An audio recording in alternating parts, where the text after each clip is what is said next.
विद्यार्थी मित्रांनो, तुम्हा सर्वांचे हार्दिक स्वागत आहे.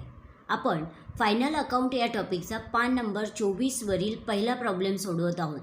या प्रॉब्लेममध्ये दया आणि क्षमा हे दोघे पार्टनर्स आहेत आणि त्यांचं फायनल अकाउंट आपण तयार करत आहोत. मग मागील व्हिडिओमध्ये आपण सन्ड्री डेटर्सपर्यंतचं पूर्ण पोस्टिंग केलेलं आहे. सन्ड्री डेटर्सवरती एकूण 4 ॲडजस्टमेंट होते, त्या आपण 4ही ॲडजस्टमेंट सविस्तर सोडवलेल्या आहेत. म्हणजे या तासाला आपण सन्ड्री डेटर्स नंतरचे पुढील पोस्टिंग सुरू करत आहोत. पुढे आहेत सन्ड्री डेटर्स नंतर आहेत बॅड डेब्ट्स 1000 रुपये आणि बॅड डेब्ट्सचा अर्थ होतो बुडीत कर्ज. म्हणजे आपल्या ग्राहकांकडून आपल्याला एवढे 1000 रुपये मिळाले नाहीत आणि हा लॉस सहन करावा लागला आपल्याला 1000 रुपयांचा. बॅड डेब्ट्स आपल्याला जेव्हा ट्रायल बॅलन्समध्ये देतात तेव्हा ते ओल्ड असतात. म्हणजे हे जे बॅड डेब्ट्स आहेत ते ओल्ड आहेत आणि बॅड डेब्ट्सचं पोस्टिंग करायचं आहे प्रॉफिट अँड लॉस अकाउंटच्या डेबिट साईडला, कारण आपल्याला तेवढा लॉस सहन करावा लागला म्हणून. पहा, प्रॉफिट अँड लॉस अकाउंटच्या डेबिट साईडला टू बॅड डेब्ट्स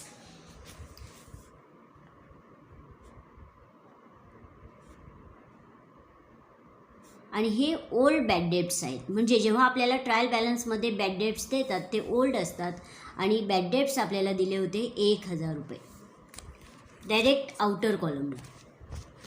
चला आता आपण बॅड डेब्ट्स नंतर पाहूया बरं. बॅड डेब्ट्स नंतर आहेत परचेसेस 1,48,000 रुपये. याचा अर्थ त्या वर्षी आपण एकूण खरेदी केलेली आहे 1,48,000 रुपयांची आणि परचेसेस येतात ट्रेडिंग अकाउंटच्या डेबिट साईडला आणि आपल्याला ट्रायल बॅलन्समध्ये परचेस रिटर्न्स दिलेले आहेत म्हणून हे परचेसेस 1,48,000 रुपये ट्रेडिंग अकाउंटच्या डेबिट साईडला पण इनर कॉलमला घ्यावे लागतील आपल्याला, कारण परचेस रिटर्न्स दिलेले आहेत. परचेस रिटर्न्स ही काही ॲडजस्टमेंट नाही, फक्त ॲडिशनल इन्फॉर्मेशन. म्हणजे त्यांनी आपल्याला आपण एकूण जी खरेदी केलेली आहे त्या खरेदीतील काही माल आपण रिटर्न केलेला आहे अशी माहिती दिलेली आहे. मग आधी आपण पोस्टिंग करूया. परचेसेस 1,48,000 रुपये आपण त्या वर्षी खरेदी केलेली आहे 1,48,000 रुपयांची. आधी आपण त्याचं पोस्टिंग करत आहोत. ट्रेडिंग अकाउंटच्या डेबिट साईडला पहा, ट्रेडिंग अकाउंटच्या डेबिट साईडला टू परचेसेस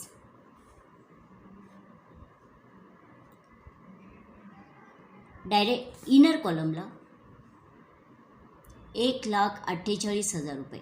जर आपल्याला प्रॉब्लेममध्ये परचेस रिटर्न्स दिले नसते आणि परचेस रिटर्न्स हे ट्रायल बॅलन्सच्या क्रेडिट बॅलन्सेसमध्ये देतात, जर आपल्याला या प्रॉब्लेममध्ये त्यांनी परचेस रिटर्न्स दिले नसते तर हे 1,48,000 रुपये आपण आउटर कॉलमला लिहिले असते.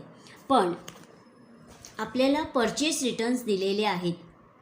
परचेस रिटर्न्स हे एकूण परचेसेसमधून लेस करायचे असतात. त्याचं कारण असं आहे की आपण त्या वर्षी एकूण मालाची खरेदी केलेली आहे 1,48,000 रुपयांची, पण त्यातील काही माल म्हणजे पहा 4,000 रुपयांचा माल आपण रिटर्न केलेला आहे.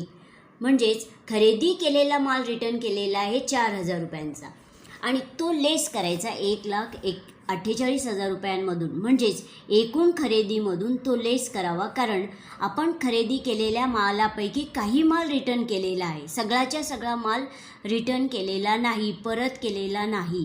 रिटर्नचा अर्थ होतो परत करणे. म्हणजे आपण 4,000 रुपयांचा माल रिटर्न केलेला आहे की एकूण 1,48,000 रुपयांची आपण त्यावर्षी मालाची खरेदी केलेली आहे, त्यातील 4,000 रुपयांचा माल रिटर्न केलेला आहे.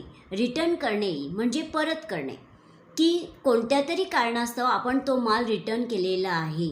मग तो माल रिटर्न करण्याची 3 ते 4 कारणं अशी आहेत की समजा आपल्या विक्रेत्याने आपल्याला जास्त किमतीचे नग पाठवले असतील किंवा जास्त नग पाठवले असतील. उदाहरणार्थ आपण 100 नग मागवले होते पण त्यांनी आपल्याला 105 किंवा 110 नग त्यांनी दिले असतील. म्हणजे हे जादाचे नग आपण रिटर्न केले असतील. त्यानंतर आणखीन एक कारण असं आहे की खरेदी केलेला माल रिटर्न करण्याचं, ते म्हणजे काही नग आपल्याला आवडले नसतील किंवा माल वाहतुकीच्या काळामध्ये काही नगांचे नुकसान झाले असेल तर आपण खरेदी केलेला माल रिटर्न करू शकतो. म्हणजे आपण 4,000 रुपयांचा माल रिटर्न केलेला आहे, मग तो एकूण परचेसेसमधून लेस करूया. लेस परचेस रिटर्न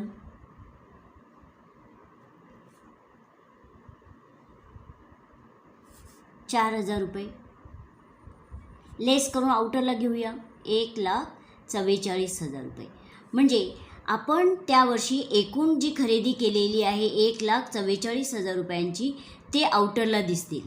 आणि परचेस रिटर्न ही काही ॲडजस्टमेंट नाही, त्यामुळे 4,000 रुपयांचा सेकंड इफेक्ट कुठेही लिहायचा नाही. मग आपण ट्रायल बॅलन्समध्ये परचेस रिटर्नला खूण करूया की परचेस रिटर्नचं पोस्टिंग झालेलं आहे. चला मग आता आपण पुन्हा ट्रायल बॅलन्समध्ये पाहत आहोत. परचेसेस नंतर आहेत मोटर कार 68,000 रुपयांचे आणि मोटर कार ही ॲसेट आहे आणि त्याचं पोस्टिंग आपण बॅलन्स शीटच्या ॲसेट साईडला करणार आहोत, डायरेक्ट आउटर कॉलमला, कारण त्याच्यासमोर स्टार नाही, याचा अर्थ त्यावरती ॲडजस्टमेंट नाही. मोटर कार 68,000 बॅलन्स शीटच्या ॲसेट साईडला. बॅलन्स शीटच्या ॲसेट साईडला मोटर कार 68,000 रुपये आउटर कॉलमला, कारण त्याच्यासमोर स्टार नाही, याचा अर्थ त्यावरती ॲडजस्टमेंट नाही, म्हणून आपण 68,000 रुपये आउटर कॉलमला लिहिले. ट्रायल बॅलन्समध्ये आपल्याला दिसत आहेत मोटर कार नंतर मशिनरी 1,14,800 रुपयांचे आणि मशिनरी ही सुद्धा ॲसेट आहे, त्याचं पोस्टिंग आपण ॲसेट साईडला करणार आहोत, पण इनर कॉलमला, कारण त्याच्यासमोर स्टार आहे, याचा अर्थ त्यावरती ॲडजस्टमेंट आहे. आधी आपण मशिनरीचं पोस्टिंग ॲसेट साईडला इनर कॉलमला करूया. बॅलन्स शीटच्या ॲसेट साईडला, कारण मशिनरी ही ॲसेट आहे म्हणून त्याचं पोस्टिंग आपण ॲसेट साईडला करत आहोत. मशिनरी इनर कॉलमला 1,14,800 रुपये. इनर कॉलमला आपण यासाठी पोस्टिंग केलेलं आहे की त्यावरती ॲडजस्टमेंट आहे. चला तर मग आपण लगेच पाहूया बरं त्यावरती कोणती ॲडजस्टमेंट आहे. त्यावरती ॲडजस्टमेंट आहे दुसरी, depreciate building and machinery at 5% and 3% respectively, की आपल्याकडे ज्या दोन ॲसेट आहेत बिल्डिंग आणि मशिनरी, त्यांची किंमत 5% आणि 3% कमी झाली आहे अनुक्रमे. आणि आत्ता आपण मशिनरी सोडवत आहोत म्हणून आपण मशिनरीचाच विचार करणार आहोत आणि जेव्हा बिल्डिंग येतील तेव्हा आपण बिल्डिंगवरील ॲडजस्टमेंट सोडवणार आहोत. चला तर मग आता पहा, डेप्रिसिएट या शब्दाचा अर्थ होतो किंमत कमी होणे. म्हणजे आपल्याकडे जी मशिनरी आहे त्या मशिनरीची किंमत त्या वर्षी 3% कमी झाली आहे. चला मग आता मशिनरीची जी 3% किंमत कमी झालेली आहे, आधी आपल्याला गणित करावं लागेल, कारण आपल्याला टक्क्यामध्ये ती किंमत कमी झाल्याची माहिती त्यांनी दिलेली आहे. मग आधी आपण गणित करूया. आपण गणित करत आहोत. तर मशिनरीची किंमत आहे एकूण 1,14,800 रुपये गुणिले मशिनरीची किंमत कमी झालेली आहे 3% म्हणून गुणिले 3/100 असा भागाकार गुणाकार केल्यानंतर उत्तर आलेलं आहे 3,444 रुपये. म्हणजे मशिनरीची किंमत त्या वर्षी 3,444 रुपयांनी कमी झाली. मग हे 3,444,000 रुपये आपल्याला 1,14,800 रुपयांमधून लेस करावे लागतील, कारण तेवढ्या रुपयांनी त्या ॲसेटची किंमत कमी झालेली आहे. लेस 3% डेप्रिसिएशन, इनर कॉलमला 3,444 रुपये लेस करून आउटरला घेऊया.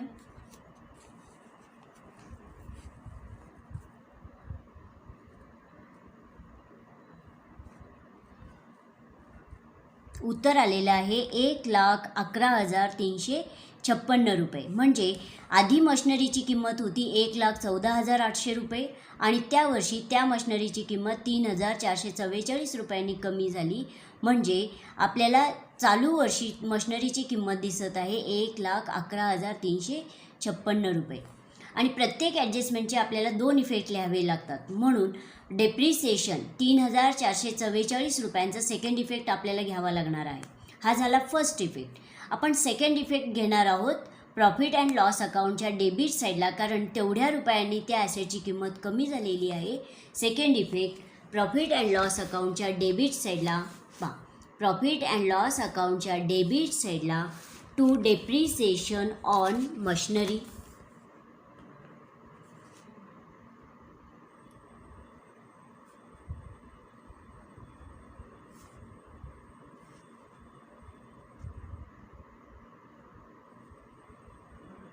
डायरेक्ट आउटर कॉलमला 3,444 रुपये, म्हणजे जेवढ्या रुपयांनी त्या ॲसेटची किंमत कमी झाली ती रक्कम आपण डायरेक्ट आउटर कॉलमला लिहिणार आहोत. मग आपण पुन्हा ट्रायल बॅलन्समध्ये पाहूया. मशिनरीनंतर आपल्याला पुढे दिलेले आहेत ऑडिट फीज 1,200 रुपये. ऑडिट फीज याचा अर्थ होतो अंकेक्षण शुल्क किंवा हिशोब तपासणीसाची फी असा अर्थ होतो त्याचा. आणि ऑडिट फीज आपण तो खर्च केलेला आहे, फी पेड केलेली आहे हिशोब तपासणीसाला, म्हणून तो खर्च आपण प्रॉफिट अँड लॉस अकाउंटच्या डेबिट साईडला लिहिणार आहोत. डायरेक्ट आउटर कॉलमला पहा. प्रॉफिट अँड लॉस अकाउंटच्या डेबिट साईडला टू ऑडिट फीज अंकेक्षण शुल्क. जेव्हा आपण आपले हिशोब तपासणीसाकडून तपासून घेतो आणि त्याबद्दल हिशोब तपासणीसाला जो मोबदला आपण देतो तो मोबदला म्हणजेच ऑडिट फीज होईल. आणि आपण त्या वर्षी ऑडिट फीज पेड केलेली आहे 1,200 रुपये. ऑडिट फीजनंतर आपल्याला दिसत आहेत सेल्स रिटर्न 2,000 रुपये. म्हणजे रिटर्न या शब्दाचा अर्थ होतो परत करणे, पण विकलेला माल रिटर्न करण्यात आलेला आहे असा अर्थ आहे याचा, की आपण मालाची विक्री केली होती त्यापैकी 2,000 रुपयांचा माल रिटर्न आपल्याकडे पुन्हा आलेला आहे, त्याला म्हणायचं सेल्स रिटर्न. आणि हे एकूण सेल्समधून लेस करायचे असतात. आपण फक्त 2,000 रुपयांचं पोस्टिंग करूया आणि जेव्हा सेल्स येतील तेव्हा त्यातून लेस करू. ट्रेडिंग अकाउंटच्या क्रेडिट साईडला अनरेकॉर्डेड सेल्स त्यामध्ये ॲड करायचे आहेत आणि ॲड करून ते इनर कॉलमलाच इथं ती अमाऊंट येईल आणि नंतर सेल्स रिटर्न्स त्यातून लेस करायचे आहेत.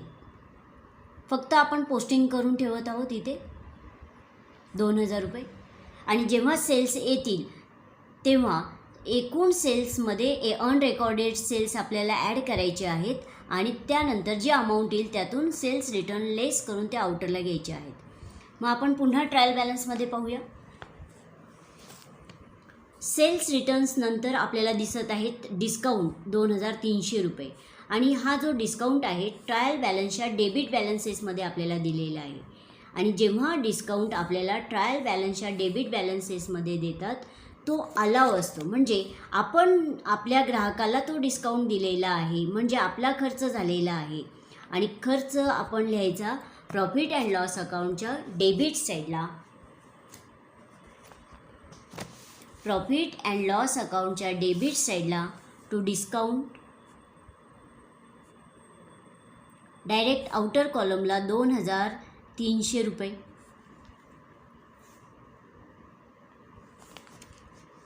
त्यानंतर आपण पुन्हा ट्रायल बॅलन्समध्ये पाहूया.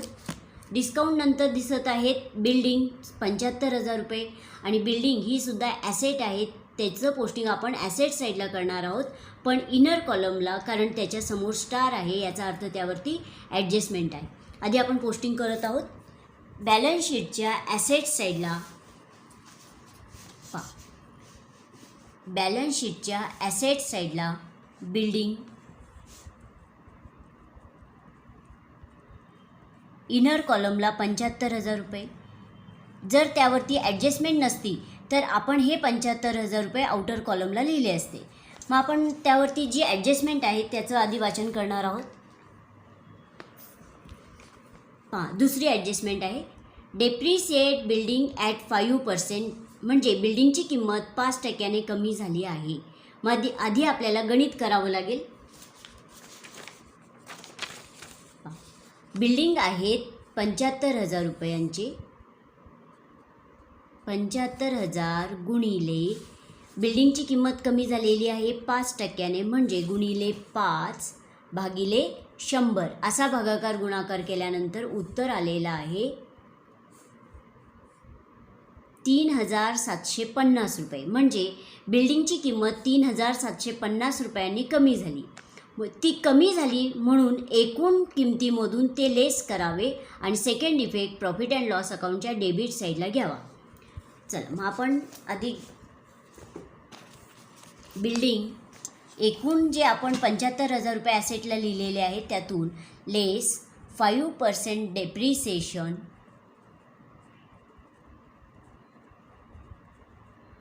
आणि आत्ताच आपण कॅल्क्युलेशन केलेलं आहे तर 5% किंमत कमी झाली म्हणजे 3,750 रुपयांनी त्या ॲसेटची किंमत कमी झालेली आहे म्हणून ते लेस केले आपण. आणि डेप्रिसिएशन हे पर्टिक्युलर ॲसेटमधून लेसच करावे कारण तेवढ्या किमतीने त्या ॲसेटची किंमत कमी झालेली असते म्हणून.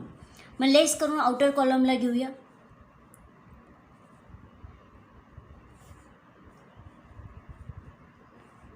उत्तर आलेलं आहे 71,250 रुपये.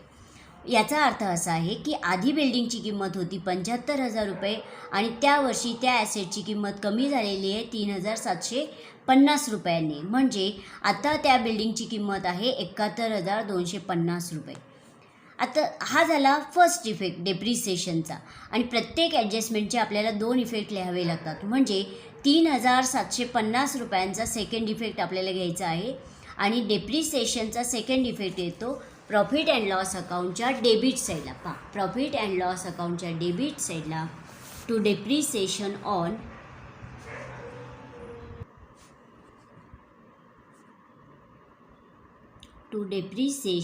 ऑन बिल्डिंग डायरेक्ट आउटर कॉलमला जेवढ्या रुपयांनी त्या ॲसेटची किंमत कमी झाली आणि त्या ॲसेटची किंमत कमी झाली होती 3,750 रुपयांनी ते लेस डायरेक्ट आउटर कॉलमला लिहूया 3,750 रुपये.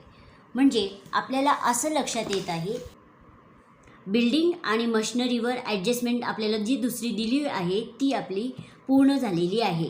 म्हणजे बिल्डिंगचेही 2 इफेक्ट डेप्रिसिएशनचे लिहून झालेले आहेत आणि मशिनरीची जी किंमत 3% कमी झाली त्याचेही 2 इफेक्ट लिहून झालेले आहेत म्हणजे दुसरी ॲडजस्टमेंट आपली पूर्ण झालेली आहे. आता बिल्डिंग नंतर आहेत कॅश ॲट बँक 12,000 रुपये आणि कॅश ॲट बँकसुद्धा ॲसेट आहे म्हणून त्याचं पोस्टिंग आपण ॲसेट साईडला करणार आहोत डायरेक्ट आउटर कॉलमला कारण त्याच्यासमोर स्टार नाही. बॅलन्स शीटच्या ॲसेट साईडला cash at bank direct outer कॉलमला 12,000 रुपये.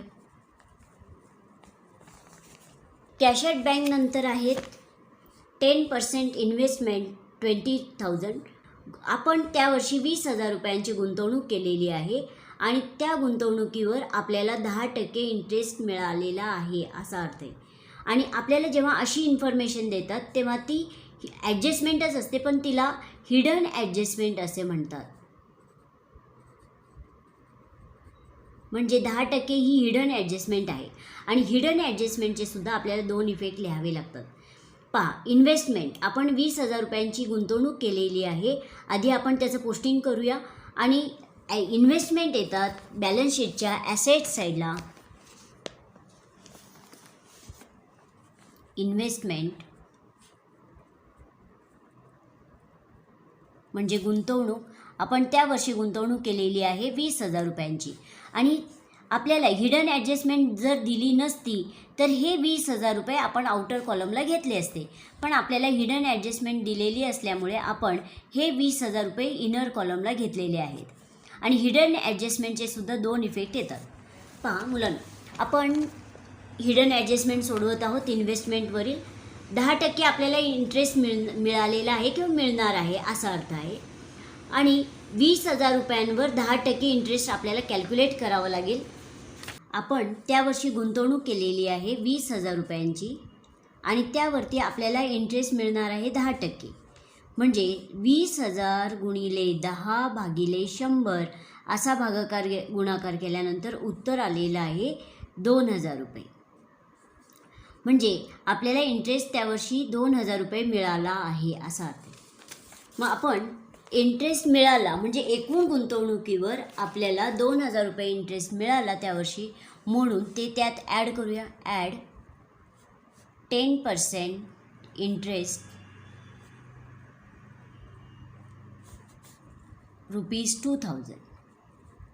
डायरेक्ट आउटर कॉलमला ॲड करू. आपल्याला इंटरेस्ट मिळाला 2,000 रुपये, मग त्याचा सेकंड इफेक्ट, कारण हिडन ॲडजस्टमेंट असली तरी त्याचा सेकंड इफेक्ट आपल्याला घ्यायचा असतो प्रॉफिट अँड लॉस अकाउंटच्या क्रेडिट साईडला. प्रॉफिट अँड लॉस अकाउंटच्या क्रेडिट साईडला समांतर एक ओळ जागा सोडायची आहे ग्रॉस प्रॉफिटसाठी. त्याच्या पुढे बाय इंटरेस्ट रिसिव्ड, कारण आपल्याला इंटरेस्ट मिळालेला आहे. प्रॉफिट अँड लॉस अकाउंट हे एक नॉमिनल अकाउंट आहे आणि नॉमिनल अकाउंटच्या नियमाप्रमाणे प्रॉफिट अँड लॉस अकाउंटच्या क्रेडिट साईडला इन्कम्स अँड गेन्स आपण नोंदवणार आहोत. म्हणून इंटरेस्ट आपल्याला मिळाला गुंतवणुकीवर, म्हणून तो इफेक्ट आपण प्रॉफिट अँड लॉस अकाउंटच्या क्रेडिट साईडला घेत आहोत 2,000 रुपये आउटर कॉलमला. आपण पुन्हा ट्रायल बॅलन्समध्ये पाहूया. इन्व्हेस्टमेंट नंतर आपल्याला दिसत आहेत ॲडव्हर्टाइजमेंट 4,500 आणि आपल्याला इन्फॉर्मेशन कंसामध्ये दिलेली आहे पेड फॉर 9 months. ॲडव्हर्टाइजमेंट म्हणजे जाहिरातीचा खर्च आपण त्यावर्षी पेड केलेला आहे 4,500 रुपये.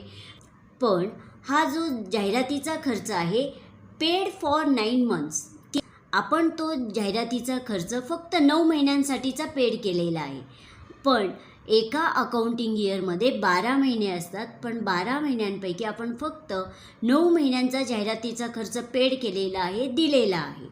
म्हणजे अजून 3 महिन्यांचं देणं बाकी आहे. 12 - 9 एकूण 12 महिने आहेत अकाउंटिंग इयरमध्ये. 12 महिने वजा 9 महिने उत्तर आलेलं आहे 3 महिने. म्हणजे आपल्याला आणखीन 3 महिन्यांचा खर्च जाहिरातीचा देणे बाकी आहे असा अर्थ आहे. आपण 9 महिन्यांचाच पेड केलेला आहे 4,500 रुपये. आणि आपल्याला कंसामध्ये माहिती दिलेली आहे, याचा अर्थ ती हिडन ॲडजस्टमेंट आहे आणि हिडन ॲडजस्टमेंटचे सुद्धा आपल्याला 2 इफेक्ट लिहावे लागतात. आधी आपण ॲडव्हर्टाइजमेंट 4,500 रुपये त्याचा इफेक्ट घेऊया प्रॉफिट अँड लॉस अकाउंटच्या डेबिट साईडला, कारण ॲडव्हर्टाइजमेंट येतात प्रॉफिट अँड लॉस अकाउंटच्या डेबिट साईडला. टू ॲडव्हर्टाइजमेंट 4,500 रुपये आपण इनर कॉलमला घेणार आहोत, कारण हिडन ॲडजस्टमेंट आहे. जर आपल्याला अशी कंसामध्ये माहिती दिली नसती तर आपण हे 4,500 रुपये आउटर कॉलमला घेतले असते. आपल्याला हिडन ॲडजस्टमेंट दिल्यामुळे आपण हे 4,500 रुपये इनर कॉलमला घेतलेले आहेत. आपण गणित करूया. आपण त्या वर्षी जाहिरातीचा खर्च दिलेला आहे 4,500 रुपये. तो खर्च आपण पेड केलेला आहे 9 महिन्यांसाठीचा 9 months. पण आपले एकूण 12 महिने असतात अकाउंटिंग इयरचे आणि त्या 12 महिन्यांपैकी आपण फक्त 9 महिन्यांचा खर्च 4,500 रुपये पेड केलेला आहे. 12 वजा 9 बरोबर 3 महिन्यांचा आणखीन खर्च देणे बाकी आहे. म्हणजे आपल्याला गणित करावं लागेल की 3 महिन्यांचा जाहिरातीचा खर्च किती देणं बाकी आहे हे आपल्याला कॅल्क्युलेशन करावं लागेल. त्यासाठी एकूण जे 4,500 रुपये आपण जो जाहिरातीचा खर्च आपण 4,500 रुपये 9 महिन्यांचा खर्च पेड केलेला आहे 4,500 भागिले 9 असा भागाकार केल्यानंतर आपल्याला उत्तर मिळेल की आपण एका महिन्याला किती खर्च पेड करत आहोत जाहिरातीचा. तर उत्तर आलेलं आहे 500 रुपये. म्हणजे आपण एका महिन्याला 500 रुपये जाहिरातीचा खर्च पेड करत आहोत. म्हणजे देणं बाकी आहे आपलं 3 महिन्यांचं, म्हणजे 500 गुणिले 3 उत्तर आलेलं आहे 1,500. म्हणजे 3 महिन्यांचा खर्च देणं बाकी आहे 1,500. देणे बाकी आहे म्हणजे देणे बाकी किंवा येणे बाकी याला इंग्रजीमध्ये आउटस्टँडिंग असे म्हणतात. आणि आपल्याला स्पष्ट दिसत आहे की आपण जाहिरातीचा खर्च करतो म्हणजे पेड, आपण तो खर्च पेड करतो म्हणजे देणं बाकी आहे 1,500, म्हणजे देणे बाकी किंवा येणे बाकी याला म्हणायचं आउटस्टँडिंग. मग आता आउटस्टँडिंग म्हणल्यानंतर पर्टिक्युलर आयटममध्ये ते ॲडच करायचे असतात आपल्याला. ॲड आउटस्टँडिंग म्हणजेच देणे बाकी खर्च एक्सपेन्सेस, आणि जे आउटस्टँडिंग प्रॉफिट अँड लॉस अकाउंटच्या डेबिटला येतात ते आउटस्टँडिंग एक्सपेन्सेस असतात. मग देणं बाकी आहे 3 महिन्यांचं आपल्याला 1,500 रुपये. 1,500 रुपये त्यात ॲड करूया. ॲड करून आउटरला उत्तर आलेलं आहे 6,000 रुपये. म्हणजे त्या वर्षी जाहिरातीचा खर्च एकूण देणं अपेक्षित होतं 6,000, पण आपण दिले 4,500 रुपये. याचा अर्थ 1,500 रुपये देणं बाकी आहे. देणे बाकी आउटस्टँडिंग एक्सपेन्सेस म्हणजे खर्च, आणि ही हिडन ॲडजस्टमेंट आहे. 1,500 रुपयांचा जो इफेक्ट आलेला आहे तो हिडन ॲडजस्टमेंट असल्यामुळे आपल्याला 1,500 रुपयांचा सेकंड इफेक्ट आपल्याला घ्यावा लागणार आहे. म्हणजे आपण विचारपूर्वक तो सेकंड इफेक्ट घेणार आहोत.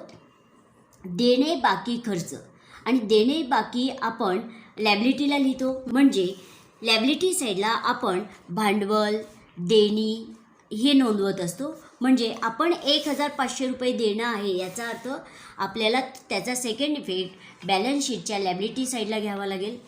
वरती एक 4-5 ओळी जागा सोडायच्या आहेत आपल्याला कॅपिटलसाठी. आउटस्टँडिंग, मग काय आउटस्टँडिंग आहेत तर ॲडव्हर्टाइजमेंट, म्हणजे जाहिरातीचा खर्च देणं बाकी आहे म्हणून आउटस्टँडिंग ॲडव्हर्टाइजमेंट. आणि देणे बाकी जेवढी रक्कम आहे 1,500 रुपये ते आपण आउटर कॉलमला घेणार आहोत. म्हणजे हिडन ॲडजस्टमेंट 1,500 रुपयांचे 2 इफेक्ट लिहून झालेले आहेत. आता आपण पुढे जाऊया. पुढे आहेत रॉयल्टीज 3,000 रुपये, आणि रॉयल्टीज येतात ट्रेडिंग अकाउंटच्या डेबिट साईडला. ट्रेडिंग अकाउंटच्या डेबिट साईडला टू रॉयल्टीज अधिकार शुल्क. रॉयल्टीजचा अर्थ होतो अधिकार शुल्क 3,000 रुपये आउटर कॉलमला, कारण त्याच्यासमोर काहीच स्टार नाही याचा अर्थ त्यावरती ॲडजस्टमेंट नाही. आपल्याला असं लक्षात येत आहे की ट्रायल बॅलन्सच्या डेबिट बॅलन्सेसचं पूर्ण पोस्टिंग झालेलं आहे. मग आपण पुढील व्हिडिओमध्ये क्रेडिट बॅलन्सेसचं पोस्टिंग करणार आहोत. धन्यवाद.